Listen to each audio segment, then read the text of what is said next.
लोक गायक नरेंद्र सिंह नेगी ने नौ छम्मी नारायणा गीत गाया था। उसके बाद एक और गीत गाया जो था नेगी दा या ना गीत ना लगा हम सणी दिक्कतें होंगी। इसी गीत में एक लाइन थी कि तातु दूध खिचु फुकेंदु घुटेंदु ना थुकेंदु और हंसेंदु ना रोएंदु। इस समय कुछ चीजें बीजेपी वालों के लिए तातु दूध बन रखी हैं, जिसे न तो वो घूट पा रहे हैं, न थूक पा रहे हैं, न हंस पा रहे हैं, न रो पा रहे हैं। जैसे कैबिनेट मंत्री गणेश जोशी पर आय से अधिक संपत्ति के आरोप, सल्ट और लाल कुआं वाले बीजेपी नेताओं पर छेड़छाड़ और दुष्कर्म के आरोप। इस वीडियो में उनकी भी बात करेंगे। इसी बीच मुन्ना सिंह चौहान का विधानसभा में दिया गया भाषण भी भाजपा के गले की फांस बन गया। जिस भाषण की वाहवाही चारों तरफ हो रही थी, उस पर मुन्ना सिंह चौहान को अब खेद प्रकट करना पड़ रहा है। उत्तराखंड को एक अवार्ड भी मिला है। आईएएस पीसीएस के बाद अब आईपीएस अधिकारियों के भी बंपर तबादले हो गए हैं। शिक्षक दिवस पर एक तरफ शैलेश मटियानी पुरस्कार दिया गया, तो वहीं दूसरी तरफ कुछ शिक्षक ऐसे भी थे जिन्होंने शिक्षक दिवस का बहिष्कार कर दिया, काली पट्टी भी बांधी। आज के वीडियो में कवर करेंगे इन सारे टॉपिक्स को, लेकिन आगे बढ़ने से पहले बहुत बहुत धन्यवाद। हमने 20,000 का आंकड़ा पार कर दिया है। आगे भी इसी तरह सब्सक्राइब का बटन दबाते जाइए, लाइक का बटन भी दबाते जाइए, कमेंट भी करते जाइए। वैसे कमेंट पढ़ करके ये लगता है कि लोगों की कितनी सारी समस्याएं हैं। लोग कमेंट बॉक्स में लिखते हैं कि ये मामला है, इस पर भी वीडियो बनाइए, वो मामला है, इस पर भी वीडियो बनाइए। देखिए, इतना तो संभव नहीं हो पाता, लेकिन कोशिश करेंगे किसी दिन एक फुल डेडिकेटेड वीडियो कमेंट्स को लेकर के बनाया जाए, जिसमें लोग अपनी कई तरह की समस्याओं के बारे में बता दें, तो उस पर चर्चा की जाए। लेकिन फिलहाल चलिए शुरू करते हैं आज के इस वीडियो को। उत्तराखंड की भाजपा सरकार में कैबिनेट मंत्री गणेश जोशी भी उन तातु दूध वाले गिलासों में से एक हो चुके हैं, जिसको न भाजपा वाले घटक पा रहे हैं, न ही फेंक पा रहे हैं। अब इस पर बड़े विपक्षी नेता भी हमलावर हो गए हैं। पहले गणेश गोदियाल की बात करते हैं। गणेश गोदियाल ने कहा है कि ये मामला बहुत गंभीर है। विजिलेंस कोर्ट ने सरकार से कहा है कि सरकार निर्णय लेकर के बताए कि कैबिनेट मंत्री गणेश जोशी पर केस चलाने की अनुमति वो देते हैं या नहीं देते हैं। इसकी डेडलाइन भी 8 अक्टूबर तक की है। लेकिन अगर ऐसे आरोप किसी विपक्षी नेता पर लगे हुए होते तो फिर उसके पीछे ईडी, सीबीआई से लेकर अन्य जांच एजेंसियों को भी भाजपा के लोग लगा देते और जेल में डाल देते। क्योंकि ये मामला सत्ताधारी पार्टी बीजेपी के ही कैबिनेट मंत्री से जुड़ा हुआ है, इसीलिए अब ये देखना है कि ये निर्णय क्या लेते हैं। गणेश गोदियाल ने यह भी कहा कि अगर बीजेपी के नेताओं की मंशा भ्रष्टाचार पर नकेल कसने की होती तो वो साल 2016 में हरीश रावत सरकार के द्वारा लाए गए लोकायुक्त पर हंगामा न करते। उस वक्त लोकायुक्त की बेंच भी गठित हो गई थी। ये राज्यपाल के पास भी नोटिफिकेशन के लिए चला गया था, लेकिन भाजपा वालों ने इसमें बवाल कर दिया और ये मामला उसके बाद ठंडे बस्ते में चला गया। गोदियाल ने कहा कि अभी तो एक मंत्री पर केस की बात हो रही है। अगर जांच हो गई तो बीजेपी का ऐसा कोई नेता नहीं मिलेगा जिसके पास आय से अधिक संपत्ति न हो। अगर भ्रष्टाचार से बचना है तो लोकायुक्त को लाना ही पड़ेगा। अगर इसी प्रकार के भ्रष्टाचार के मामले या आय से अधिक संपत्ति अर्जित करने के मामले अगर विपक्ष पर लगे होते तो अब तक ईडी, सीबीआई, इनकम टैक्स और भी कोई अगर इन्फोर्समेंट अथॉरिटी होती है तो वो तमाम इन्फोर्समेंट अथॉरिटी अब तक विपक्ष के उन नेताओं को जेल में भर चुकी होती। ये पूरा मसौदा नोटिफिकेशन के लिए महामहिम श्री राज्यपाल तक जाता है। तो जैसे ही ये मसौदा महामहिम श्री राज्यपाल पर गया, भारतीय जनता पार्टी के नेताओं ने इसमें बवाल कर दिया कि नहीं, ये नहीं होना चाहिए। और अंततोगत्वा महामहिम श्री राज्यपाल ने भी भारतीय जनता पार्टी के नेताओं की भावना का सम्मान करते हुए इसको ठंडे बस्ते में डाल दिया। तो भ्रष्टाचार पर अंकुश लगेगा कैसे? और अभी तो एक मंत्री जी पर एक केस है। अगर जांच हो जाए तो कोई नेता बीजेपी का बचेगा ही नहीं जिनके पास आय से अधिक संपत्ति साबित ना हो जाए। वहीं कांग्रेस के प्रदेश अध्यक्ष करण माहरा ने भी सरकार को घेरा है। उन्होंने कहा कि गणेश जोशी का शक्तिमान से विवादों का सफर शुरू होता है। सैन्य धाम में भी गड़बड़ी की खबरें आती ही रहती हैं। हॉर्टिकल्चर घोटाले में भी वो हाईकोर्ट के आदेश के खिलाफ सुप्रीम कोर्ट गए और वहां से डांट खा करके वापस आ गए। और अब ये आय से अधिक संपत्ति वाला मामला, ये मुख्यमंत्री की भी परीक्षा है। देखते हैं कि अपने मंत्री का त्याग पत्र वो दिलाते हैं और उन पर जांच करवाते हैं या नहीं। आज एक बार फिर गणेश जोशी विवादों के घेरे में आ गए हैं।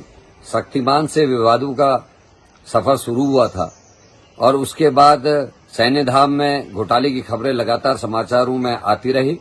उसके बाद हॉर्टिकल्चर के मामले में जब हाईकोर्ट ने सीबीआई जांच की मांग करी, सीबीआई जांच के आदेश के, तब गणेश जोशी अपने विभाग के संग सुप्रीम कोर्ट चले गए और सुप्रीम कोर्ट से डांट खाकर वापस आए।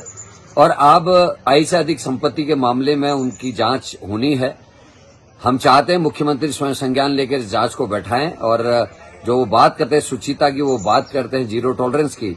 आज परीक्षा की घड़ी है। देखते हैं गणेश जोशी को पद से त्यागपत्र दिलाते हुए वो उनकी जांच बैठाते हैं या नहीं। बीजेपी विधायक मुन्ना सिंह चौहान ने विधानसभा सत्र के दौरान निकायों में ओबीसी आरक्षण के मामले पर कुछ बोला था और जिस तरह से उन्होंने बोला उस पर कई लोगों ने उनकी तारीफ भी की। कुछ लोगों ने कहा कि उन्होंने साहस भरा काम किया है, लेकिन अब उनके द्वारा कही गई बातों पर वो खुद खेद प्रकट कर रहे हैं। उनका खेद वाला पत्र और बयान भी बड़ा वायरल हो रहा है।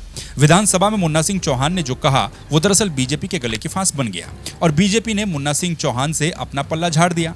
रुद्रपुर से बीजेपी विधायक शिव अरोड़ा और अन्य नेताओं ने यह कह दिया कि मुन्ना सिंह चौहान का जो बयान था, जो वक्तव्य था, वो उनका व्यक्तिगत था, इससे बीजेपी का हमारी पार्टी का कोई लेना देना नहीं है।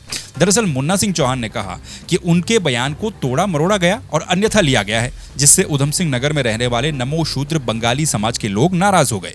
मुन्ना सिंह चौहान ने कहा कि कानूनी तौर पर एक राज्य के आरक्षित वर्ग की सूची दूसरे राज्य पर लागू नहीं होती। जरूरी नहीं है कि जो जातियां यूपी, बिहार या फिर दूसरे राज्यों में ओबीसी में हो या एससी एसटी में हो, वो उत्तराखंड में भी ओबीसी में हो।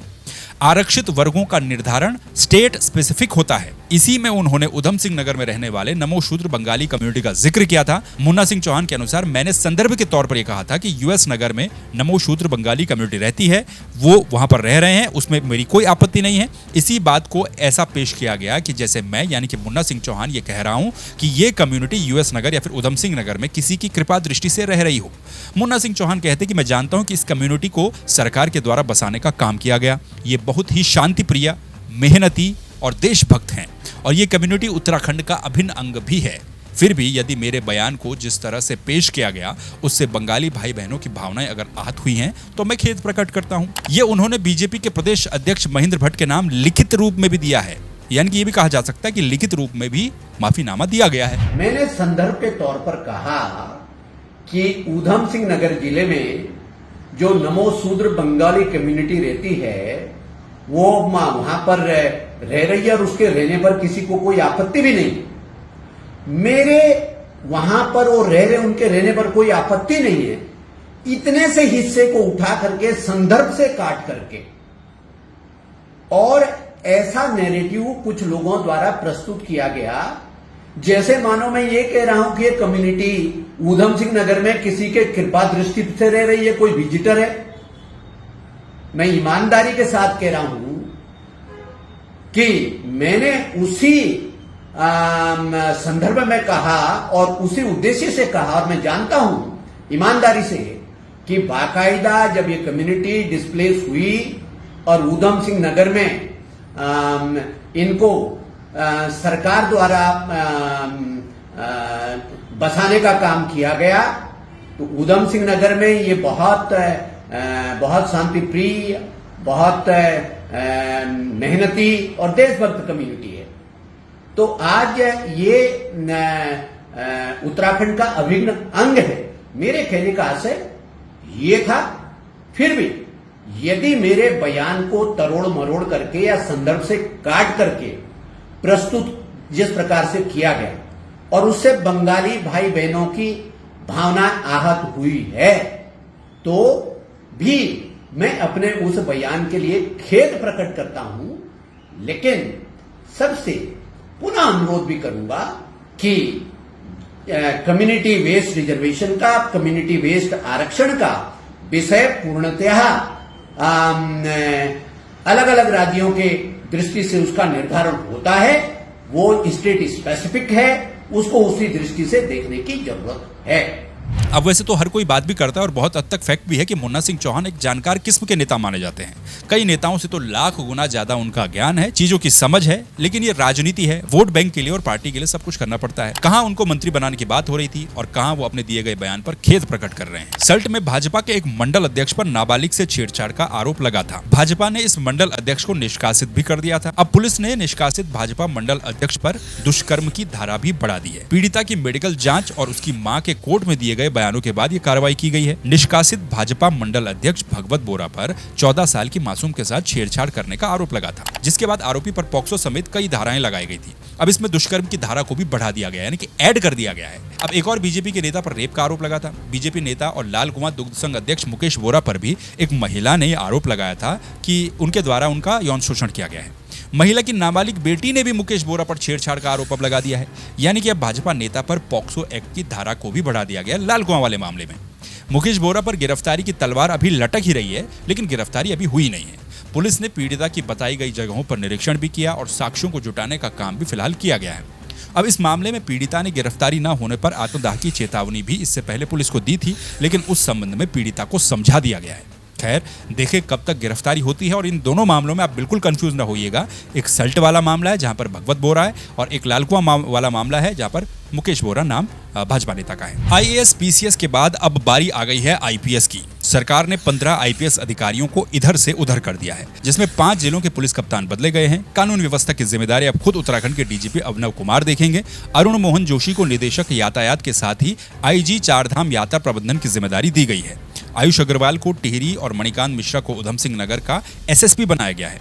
अमित श्रीवास्तव को उत्तरकाशी का, अक्षय प्रहलाद कोंडे को रुद्रप्रयाग का, चंद्रशेखर आर धोड़के को बागेश्वर का एसपी बनाया गया है। शिक्षक दिवस के मौके पर राज्य के 19 शिक्षकों को शैलेश मटियानी पुरस्कार से सम्मानित किया गया। ये राज्य में दिया जाता है। वहीं दिल्ली में उत्तराखंड की शिक्षिका चमोली की कुसुमलता गड़िया को भी राष्ट्रीय पुरस्कार से सम्मानित किया गया। खास बात यह है कि मुख्यमंत्री ने शैलेश मटियानी पुरस्कार के तहत मिलने वाली धनराशि को भी डबल करने की घोषणा की है। पहले ये धनराशि 10,000 रुपए मिलती थी, अब जिसको भी शैलेश मटियानी पुरस्कार मिलेगा उसको ये धनराशि 20,000 रुपए मिलेगी। एक तरफ टीचर्स डे धूमधाम से मनाया, शैलेश मटियानी से सम्मानित किया गया लोगों को। वहीं दूसरी तरफ कुछ शिक्षक ऐसे भी रहे जिन्होंने इस दिन काली पट्टी बांध करके अपना विरोध दर्ज करवाया। साथ ही पुरस्कार भी कई जगहों पर नहीं लिया। एलटी प्रवक्ता कैडर के शिक्षकों ने टीचर्स डे का बहिष्कार किया और काली पट्टी बांधी। प्रधानाचार्य की सीधी भर्ती के खिलाफ राजकीय शिक्षक संघ से जुड़े शिक्षक आंदोलन कर रहे हैं।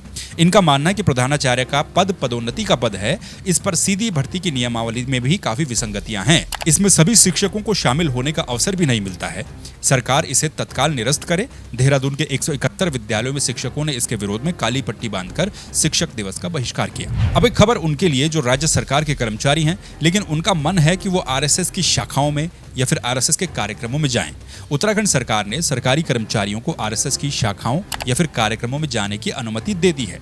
इसका आदेश भी बाकायदा जारी कर दिया गया है। कुछ समय पहले केंद्र सरकार ने सरकारी कर्मचारियों के आरएसएस की शाखाओं या कार्यक्रमों में जाने की रोक को हटा दिया था, जिसके बाद अब उत्तराखंड सरकार ने भी यह फैसला ले लिया है। उत्तराखंड के लिए गुड न्यूज है। उत्तराखंड को ईज ऑफ डूइंग कार्यक्रम के अंतर्गत सिंगल विंडो सिस्टम में टॉप अचीवर्स श्रेणी का अवार्ड दिया गया है। केंद्रीय वाणिज्य एवं उद्योग मंत्री पीयूष गोयल ने यह अवार्ड दिया, जिसे मुख्यमंत्री के प्रतिनिधि के रूप में उत्तराखंड सरकार के कैबिनेट मंत्री सुबोध उनियाल ने ग्रहण किया।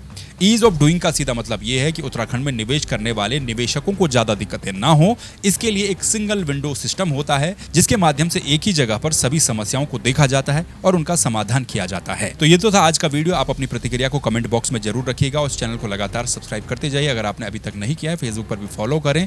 फिर मुलाकात होगी आपसे किसी दूसरे वीडियो में किसी दूसरे टॉपिक्स के साथ। तब तक के लिए नमस्कार, अपना ख्याल रखिए।